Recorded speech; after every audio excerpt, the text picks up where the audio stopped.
percaya dan patuh sepenuhnya kepada firman Tuhan.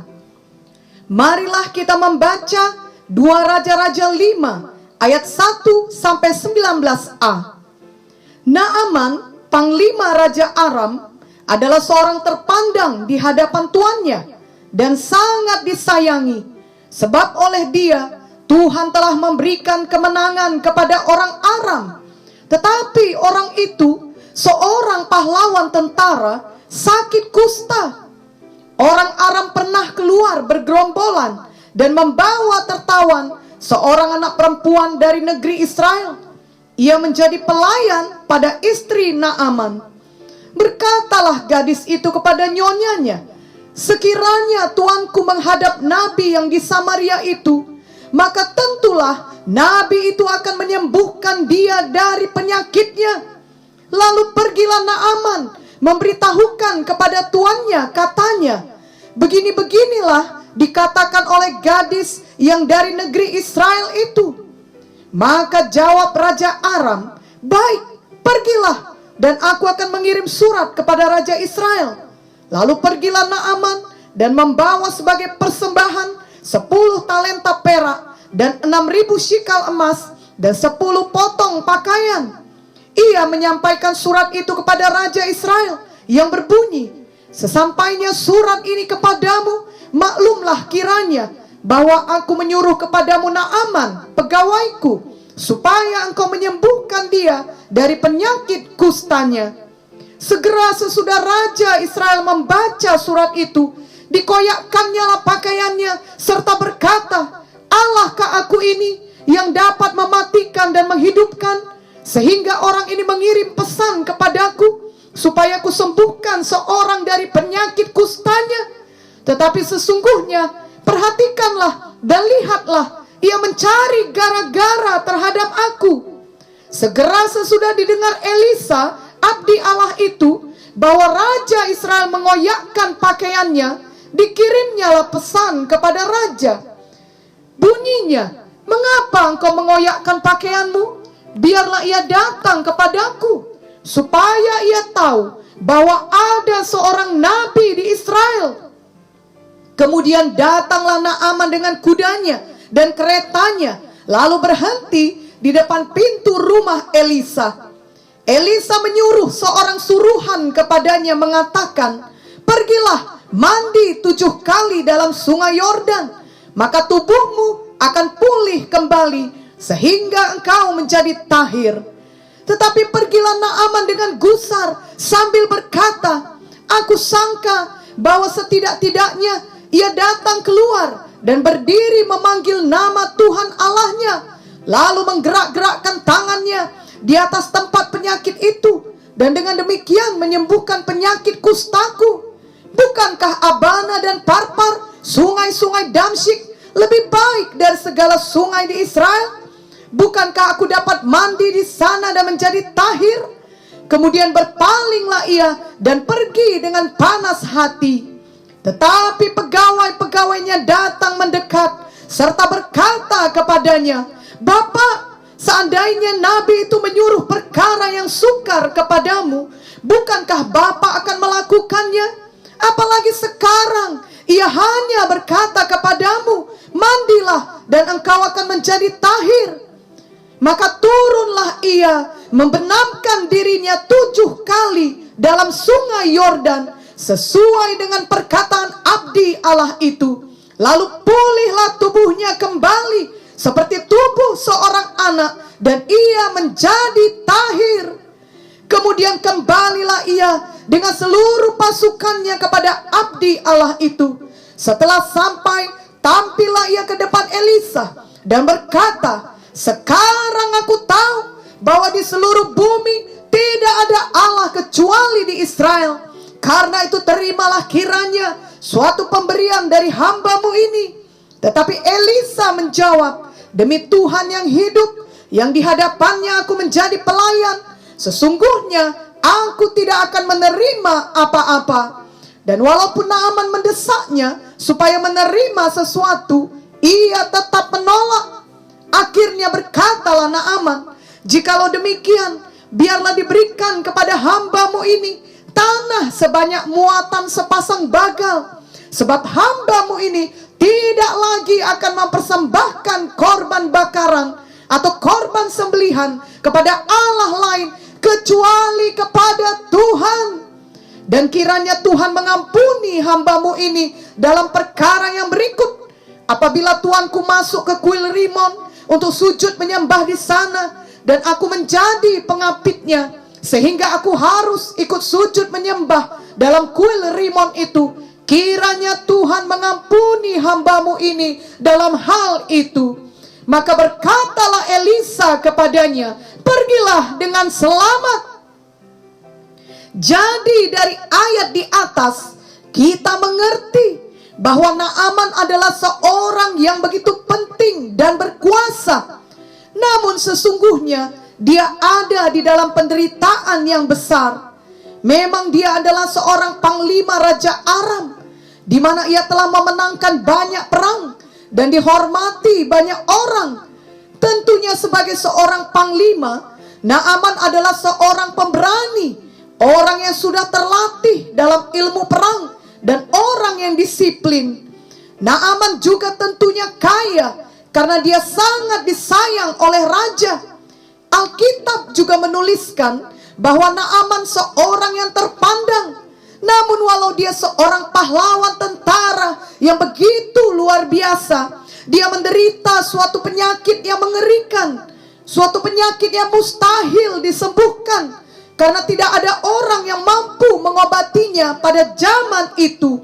Ini adalah suatu penyakit yang akan mempermalukan dia sepenuhnya. Suatu penyakit yang hanya menunggu waktu saja, di mana akhirnya dia akan menjadi tidak berfungsi lagi jika penyakit itu terus bertambah parah. Penyakit yang dideritanya adalah penyakit kusta. Penyakit ini akan nampak di seluruh tubuhnya. Bahkan bisa saja jika penyakit itu bertambah parah, maka penyakit itu akan dapat membuat jari-jari tangannya dan jari-jari kakinya rusak, sehingga akhirnya ia tidak mungkin lagi dapat melaksanakan tugasnya sebagai tentara yang handal. Jadi hanya dari luar saja Naaman masih kelihatan begitu hebat dan berkuasa. Orang-orang yang tidak mengenal dia secara pribadi akan mengatakan dia sungguh beruntung dan sungguh sukses. Namun dia sendiri beserta istrinya yang mengenal dia, dan seorang gadis Israel yang ditawan dan bekerja di rumahnya, mengetahui keadaan yang sebenarnya, yakni hanya menunggu waktu saja, maka Naaman akhirnya akan mengalami penyakit kusta yang bertambah parah, yang akan merenggut semua kehormatannya. Syukurlah gadis Israel di rumah Naaman bersaksi kepada istrinya, yang kemudian menyampaikan kepadanya bahwa ada seorang nabi Tuhan yang dapat mengadakan mujizat. Lalu Naaman pun sungguh-sungguh percaya, sehingga kemudian ia benar-benar pergi ke rumah nabi tersebut untuk menjumpainya. Namun rupanya Nabi Elisa tidak melakukan apa yang dikehendaki Naaman. Naaman menghendaki Nabi Elisa untuk datang menemui dia secara pribadi, lalu berdoa kepada Tuhan dan menggerak-gerakkan tangannya di atas Naaman sehingga penyakitnya itu sembuh. Tetapi ternyata Nabi Elisa menyuruh seseorang menyampaikan pesan kepada Naaman untuk mandi 7 kali dalam sungai Yordan, dan tubuhnya akan pulih, ia akan tahir kembali. Pada awalnya Naaman menjadi sangat marah. Naaman tentunya merasa terhina dan direndahkan, sebab biasanya dia dihormati dan ditakuti. Sekarang nabi itu bahkan tidak mau menjumpai dia secara pribadi. Dan menurut Naaman, ucapan nabi itu sungguh aneh. Itu di luar nalar Naaman. Naaman berpikir apa yang dikatakan Nabi Elisa tidak cocok dengan apa yang dibutuhkannya. Kalaupun harus mandi, maka sebaiknya dia mandi di sungai lain, seperti sungai Abana atau Parpar yang lebih baik, bukan di sungai Yordan. Naaman pun awalnya hendak pergi saja, karena dia tidak percaya kepada firman Tuhan dari Nabi Elisa. Kalau seandainya saat itu dia pergi saja, maka tentulah Naaman tidak akan pernah mendapatkan mujizat kesembuhan yang dibutuhkannya. Tetapi syukurlah pada akhirnya Naaman mau mendengarkan nasihat pegawai-pegawainya untuk mematuhi apa yang dikatakan firman Tuhan melalui Nabi Elisa. Walau bertentangan dengan nalarnya, Naaman mau merendahkan dirinya. Naaman akhirnya benar-benar percaya dan patuh sepenuhnya kepada apa yang dikatakan Nabi Elisa, dan dia benar-benar sembuh. Kulitnya putih seperti kulit seorang anak. Jadi mujizat terjadi saat kita mau merendahkan diri untuk percaya dan patuh sepenuhnya kepada firman Tuhan. Mungkin saja keadaan kita saat ini berbeda dengan Naaman, di mana kita bukanlah seorang yang kaya atau berkuasa. Sebaliknya, kita seorang yang mengalami banyak kekurangan dan kita hidup sebagai bawahan. Namun siapapun kita, Tuhan Yesus mengasihi kita dan selalu mau menolong kita. Ingatlah, seperti gadis Israel di rumah Naaman, ia sebenarnya adalah seorang hamba, seorang pelayan, seorang tawanan, namun dia berlaku sebagai seorang pemenang. Walau kelihatannya nasibnya sangat sial, di mana ia ditawan oleh bangsa lain dan diharuskan menjadi seperti budak bagi mereka, namun di dalam hatinya dan di dalam pikirannya, ia bukan seorang yang sial. Ia mengerti bahwa Tuhan tidak pernah meninggalkannya. Maka gadis Israel ini memakai kesempatan untuk menjadi terang bagi Naaman. Ia memberitakan kabar baik. Ia menjadi saksi Tuhan. Tentulah selama ini gadis Israel tersebut berlaku baik kepada majikannya. Tentulah ia bekerja dengan rajin dan jujur. Dan tentulah ia bukan seorang pemalas atau pencuri. Sehingga ketika ia bercerita tentang Nabi Tuhan, maka majikannya atau nyonyanya mau mendengarkannya, bahkan mempercayainya, dan kemudian menyampaikan kesaksiannya kepada suaminya Naaman. Secara nalar manusia biasa, seharusnya gadis Israel ini membenci majikannya tersebut karena ia menjadi tawanan di sana di luar kehendaknya. Namun gadis ini percaya dan patuh sepenuhnya kepada Tuhan. Inilah yang harus kita teladani. Gadis ini percaya bahwa Tuhan tetap memimpin hidupnya. Walau ia menjadi tawanan, ia tetap percaya bahwa hal itu tidak di luar kendali Tuhan. Maka ia menjalani kehidupannya dengan baik sebagai seorang bawahan dan mengusahakan kebaikan bagi tuannya. Ia patuh kepada Tuhan. Ia patuh kepada jalan Tuhan. Tentunya Tuhan yang menggerakkan hati gadis kecil ini untuk berbicara tentang Nabi Tuhan, dan ia mematuhinya. Itu sebabnya Tuhan dapat memakai hidupnya untuk membuat dampak yang sangat besar. Ia mendatangkan keselamatan dan kesembuhan kepada majikannya Naaman. Kita pun dapat menjadi seperti gadis kecil ini. Walau kita hanya bawahan, mari menjadi bawahan yang baik. Janganlah kita berbuat jahat kepada atasan kita. Mari patuhi dorongan Roh Kudus di dalam hati kita selalu. Maka kiranya kita dapat menjadi terang bagi atasan kita.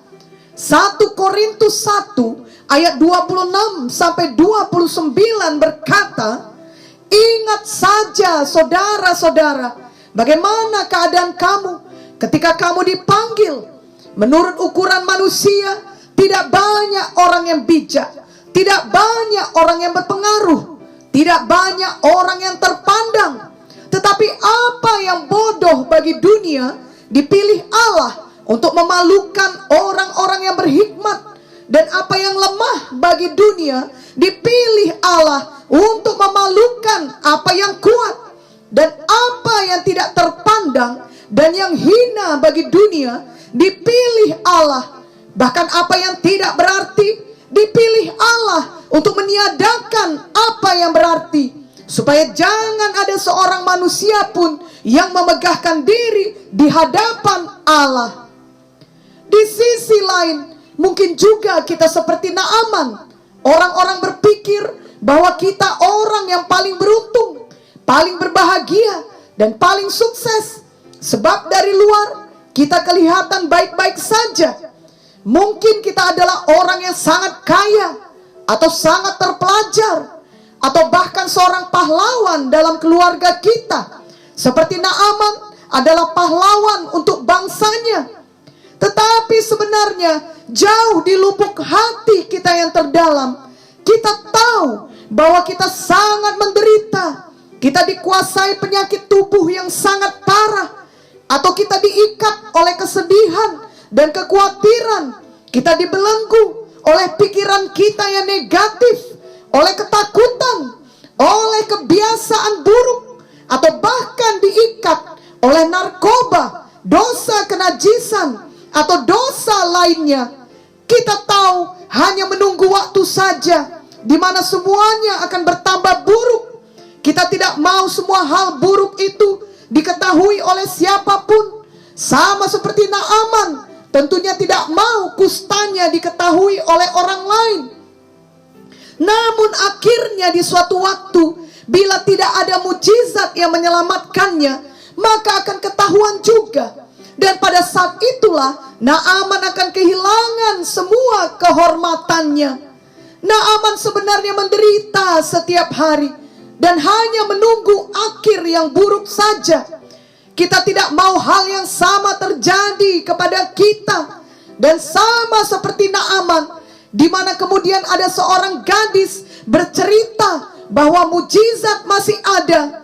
Maka hari ini kabar baik diberitakan kepada kita, yakni di dalam Tuhan Yesus ada keselamatan dan ada kesembuhan. Tuhan Yesus adalah Tuhan yang mengasihi kita. Ia telah mati untuk menebus kita dari dosa-dosa kita.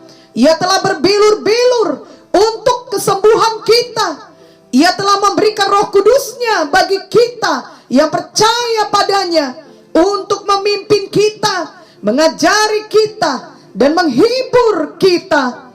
Namun kita harus mau merendahkan diri seperti Naaman. Kita harus benar-benar percaya dan patuh sepenuhnya kepada firman Tuhan, baik yang kita baca secara langsung dari Alkitab, ataupun yang kita terima dari hamba-hamba Tuhan yang dipakai Tuhan untuk menyampaikan firman-Nya. Kita harus mau patuh, sama seperti Naaman patuh kepada firman Tuhan yang diucapkan Nabi Elisa.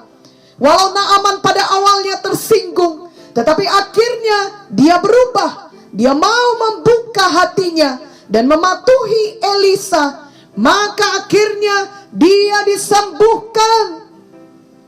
Biarlah pada hari ini semua kita memilih untuk membuka hati kepada firman Tuhan. Janganlah kita merasa tersinggung seperti yang dilakukan Naaman pada awalnya, dan kemudian terus memakai jalan kita sendiri. Dari kisah Naaman ini kita belajar bahwa sejalan dengan percaya dan patuh sepenuhnya kepada firman Tuhan, kita juga harus mau merendahkan diri. Kita tidak boleh tetap dalam kesombongan atau keangkuhan. Sebaliknya, kita harus memilih kerendahan hati. Ingatlah bahwa Naaman sebagai seorang panglima, dia tidak perlu mempercayai ucapan hamba perempuannya yang adalah bangsa yang berbeda dari dirinya. Namun ia bersikap rendah hati dengan mau mempercayainya.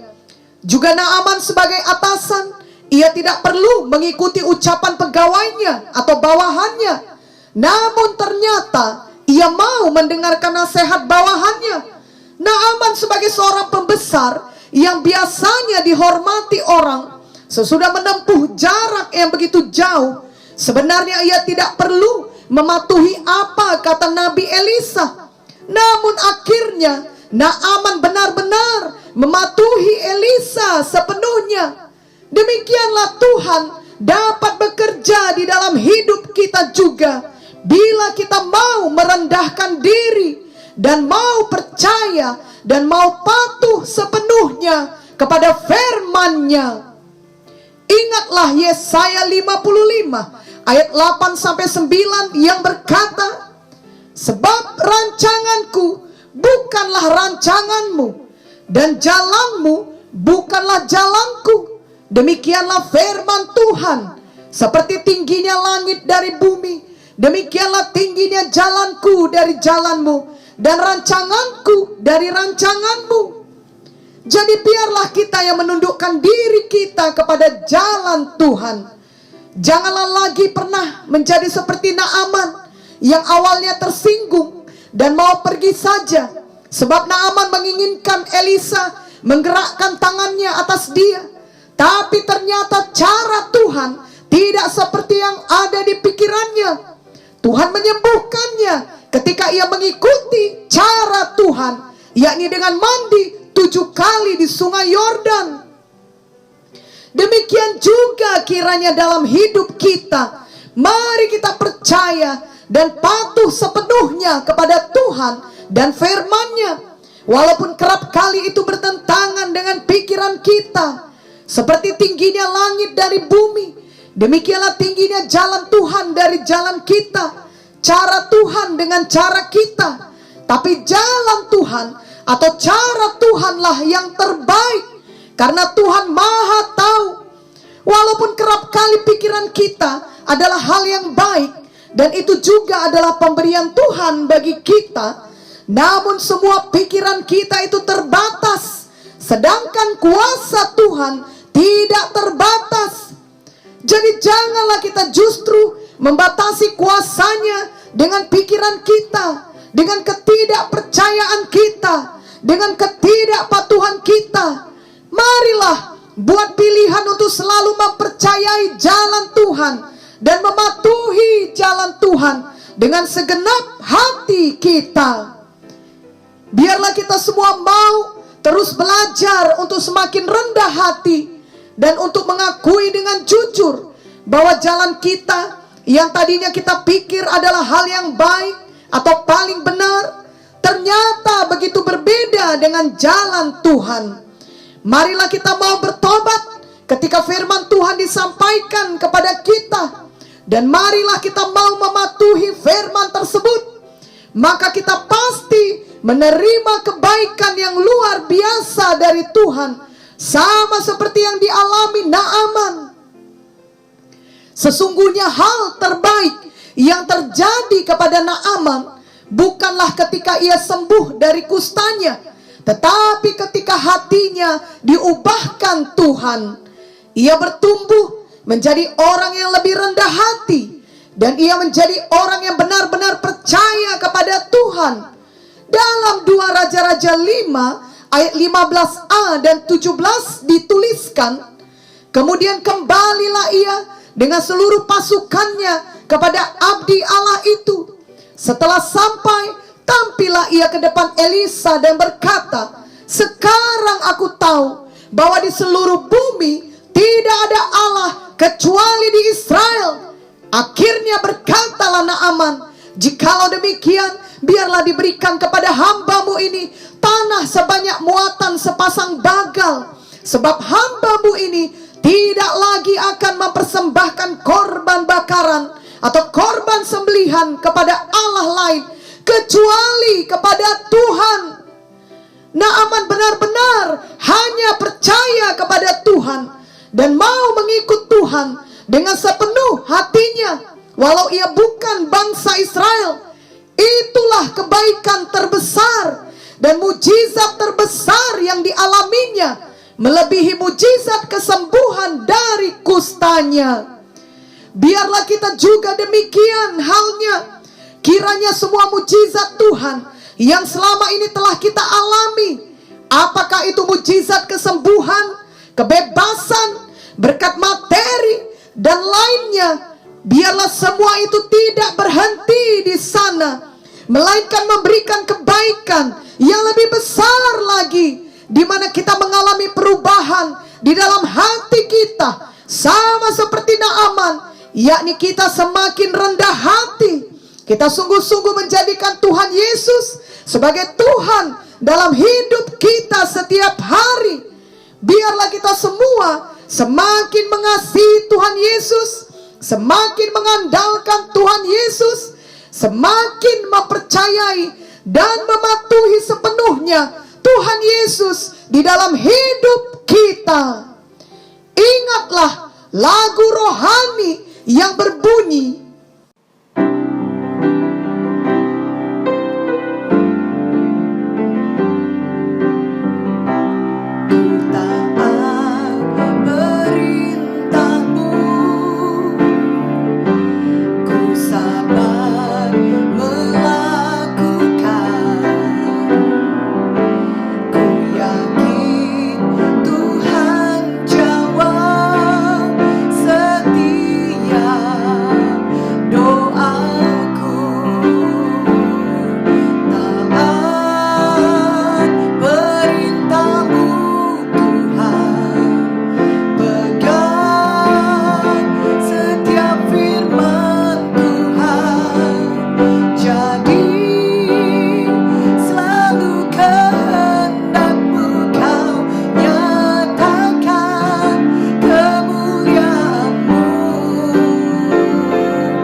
kiranya ini dijadikan bagi kita semua. Amin.